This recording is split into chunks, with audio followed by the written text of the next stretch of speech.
White হাউসে সাংবাদিকদের সামনে প্রেস ব্রিফিং করছেন এক সুন্দরী নারী। সৌন্দর্য ও রুচিশীল পোশাকের জন্য এরই মধ্যে সবার নজরও কেড়েছেন তিনি। তবে এবার সেই পোশাকের জেরেই তাকে সমালোচনার মুখে পড়তে হলো। নানা ইস্যুতে হোয়াইট হাউসে নিয়মিত প্রেস ব্রিফিং করেন হোয়াইট হাউসের প্রেস সেক্রেটারি ক্যারোলিন লেভিটে। চীনের সাথে যুক্তরাষ্ট্রের চলমান বাণিজ্য যুদ্ধ নিয়েও একাধিক বিবৃতি প্রকাশ করেছেন তিনি। তবে মার্কিন যুক্তরাষ্ট্র ও চীনের বাণিজ্য যুদ্ধ এখন শুধু কূটনীতিক পাড়ায় সীমাবদ্ধ নেই, এই যুদ্ধ ছড়িয়ে পড়েছে সামাজিক মাধ্যমেও। উভয় দেশের সমর্থকরা অনলাইনে নিজ নিজ মতামত শেয়ার করছেন অনবরত। এই পরিস্থিতিতে বিতর্কের বড় এক ধাক্কা খেলেন ক্যারোলিন লেভিটে। চীনা সমর্থকরা দাবি করছেন চীনে তৈরি পোশাক পরে চীনেরই নিন্দা করছেন তিনি। এমনই অভিযোগ তুলে সামাজিক মাধ্যমে ক্যারোলিন লেভিটের একটি ছবি শেয়ার করেছেন একজন চীনা কূটনীতিক। ঝাং জিশেং নামের এক চীনা কূটনীতিক লেভিটের সমালোচনা করে বলেন, যদিও ট্রাম্প প্রশাসন চীন সম্পর্কে কঠোর কথা বলেন, তার প্রধান সদস্যদের একজন আবার চীনা লেজ দিয়ে তৈরি পোশাকই পরেছেন। যুক্তরাষ্ট্রের কথা এবং কাজ দুইয়ের মধ্যে যে সংযোগের বড্ড অভাব তা সেক্রেটারির পোশাকেই প্রমাণ দেয়। ঝাং তার এক্স প্ল্যাটফর্মে এক পোস্টে ক্যারোলিন লেভিটের পোশাকের একটি ছবিও শেয়ার করেছেন। নিজের দাবির প্রমাণ দেওয়ার জন্য চীনা সোশ্যাল মিডিয়া সাইট ওয়েইবো থেকে স্ক্রিনশটও শেয়ার করেছেন তিনি। তবে অনেকেই ক্যারোলিনের পক্ষে যুক্তি দিয়ে বলেছেন, চীনা ওয়েবসাইটের পোশাকটি নকলও হতে পারে, সম্ভবত তারা কোনো বিলাসবহুল ব্র্যান্ডের জ্যাকেট নকল করেছে। তবে প্রকৃত ঘটনা যাই হোক না কেন, এই ইস্যুতে ক্যারোলিন যে বিব্রতকর পরিস্থিতিতে পড়েছেন তা আর বলার অপেক্ষা রাখে না। জহিরুল ইসলাম, আজকাল।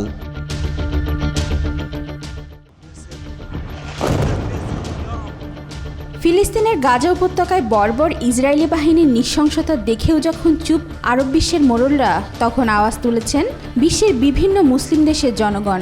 সম্প্রতি ফিলিস্তিনের গাজাবাসীর প্রতি সমর্থন ও দখলদার ইসরায়েলের আগ্রাসনের নিন্দা জানাতে মার্চ ফর গাজা নামে র্যালি ও বিক্ষোভ সমাবেশ করেছে লাখো বাংলাদেশি, যেটি আন্তর্জাতিকভাবে দৃষ্টিগোচরও হয়। এবার বাংলাদেশের সংহতি সমাবেশের অনুকরণে পাকিস্তানি জনগণের পক্ষ থেকেও গাজাবাসীর প্রতি নিরঙ্কুশ ভালোবাসার নজির দেখল বিশ্ববাসী।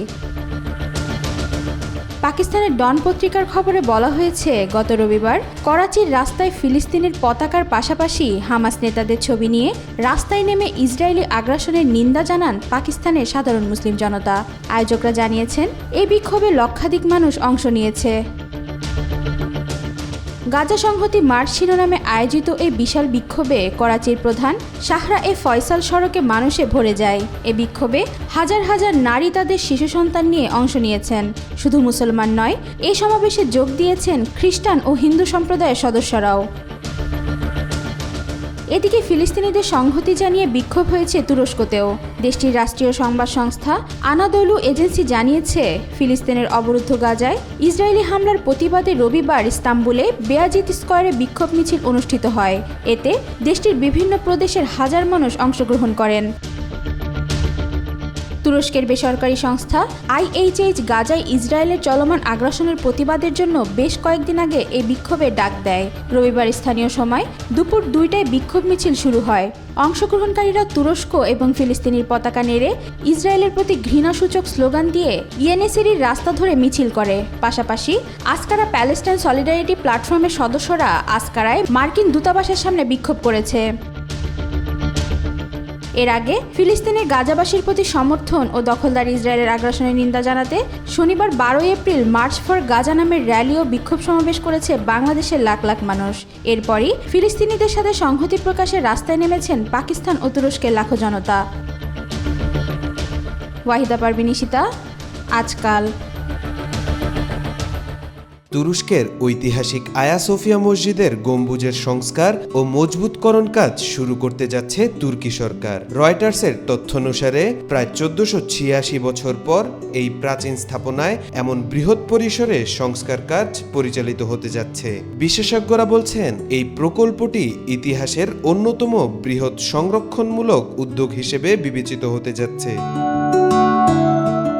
এই সংস্কার কার্যক্রমের মূল লক্ষ্যই হচ্ছে যুগের পর যুগ ধরে দাঁড়িয়ে থাকা এই অসাধারণ স্থাপনাটির স্থায়িত্ব নিশ্চিত করা ও এর ঐতিহাসিক সংরক্ষণ করা। গম্বুজের স্থাপত্যগত বৈশিষ্ট্য, গঠন ও শক্তির উপর বিশেষ নজর দিয়ে এটি এমনভাবে পুনর্গঠন করা হবে যাতে ভবিষ্যৎ প্রজন্মের জন্য এর সৌন্দর্য ও গুরুত্ব অটুট থাকে।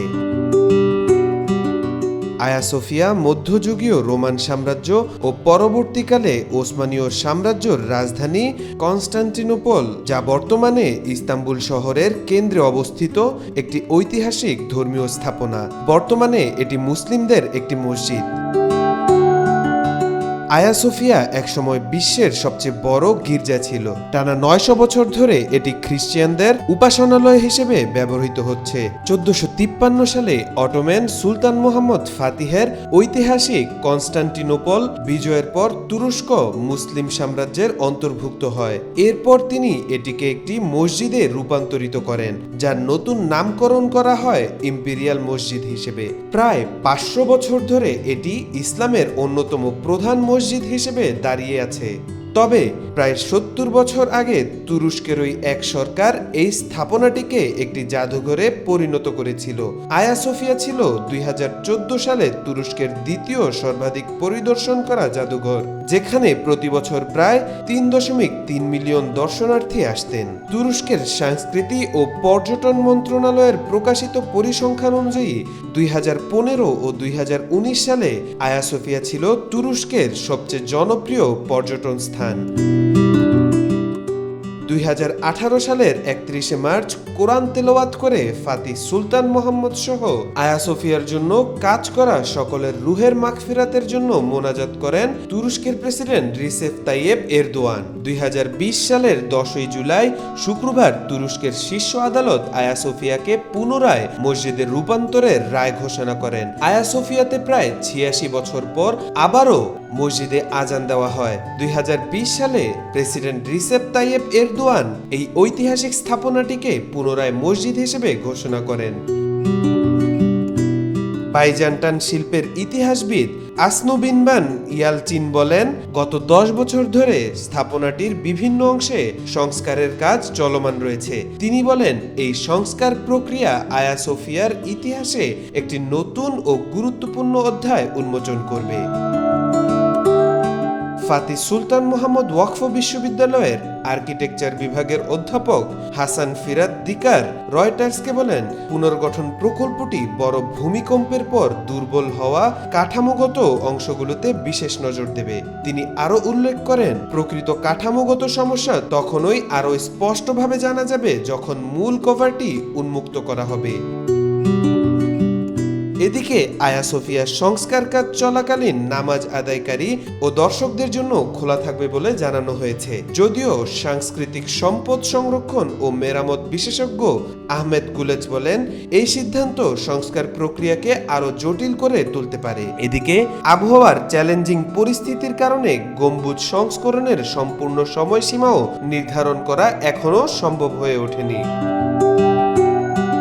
তাওফিকুল ইসলাম, আজকাল। একদিকে ইরান বলছে তাদের পারমাণবিক কর্মসূচির উদ্দেশ্য সম্পূর্ণ বেসামরিক, অন্যদিকে যুক্তরাষ্ট্র আর তার পশ্চিমা মিত্ররা বলে বেড়াচ্ছে মধ্যপ্রাচ্যের এই দেশটি পারমাণবিক বোমা তৈরি করতে চায়। দুই পক্ষের এমন পাল্টাপাল্টি দাবিতে অনেক বছর ধরেই উত্তপ্ত ইরান যুক্তরাষ্ট্র দ্বিপাক্ষিক সম্পর্ক।